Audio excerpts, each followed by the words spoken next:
BJP ছেলেরা এসে বলল যে পার্টি অফিসটা খুললো, পার্টি অফিসটা বন্ধ করো, পার্টি অফিসটা খোলা যাবে না। দুর্গাপুরে তৃণমূলের দলীয় কার্যালয় দখল ও ভাঙচুরের অভিযোগ, উত্তেজনা নতুন পল্লীতে।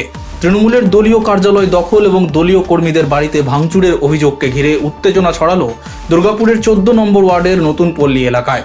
ঘটনাকে কেন্দ্র করে এলাকায় চাঞ্চল্য সৃষ্টি হয়েছে, যদিও সমস্ত অভিযোগ অস্বীকার করেছে বিজেপি নেতৃত্ব।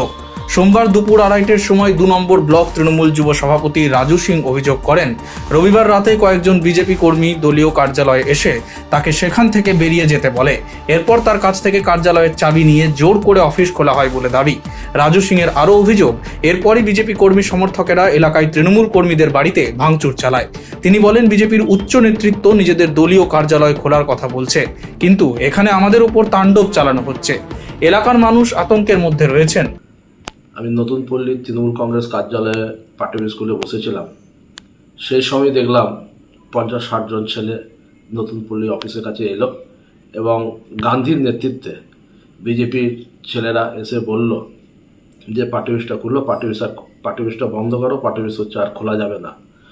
আমি পার্টি অফিসটা যথারীতি লাইট ফাইট সব অফ করলাম, বন্ধ করলাম, তালা মারলাম। সেই মুহূর্তে গান্ধী এবং তার সামনে ভিড়িঙ্গির একজন আলী বলে ছেলে, সে হচ্ছে সঙ্গে সঙ্গে চাবিটা নিয়ে নেয় এবং বলে চাবিটা আমাকে দাও, আর পার্টি অফিস খুলতে হবে না।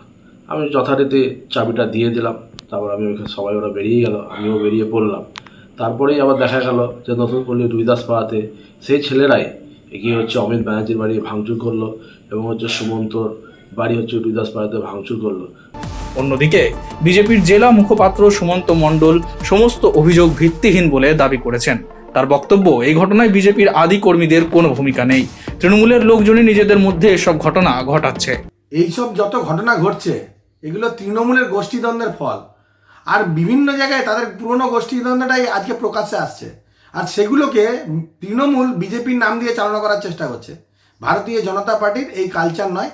আর এই বিষয় নিয়ে তদন্ত করে পুলিশ দেখবে, এই বিষয়ে আমাদের কিছু বক্তব্য নেই। তৃণমূলেরই টিম তৃণমূলেরই পার্টি বসে দখল করছে, এখানে আমাদের কি বলার আছে। Bureau report, street voice digital.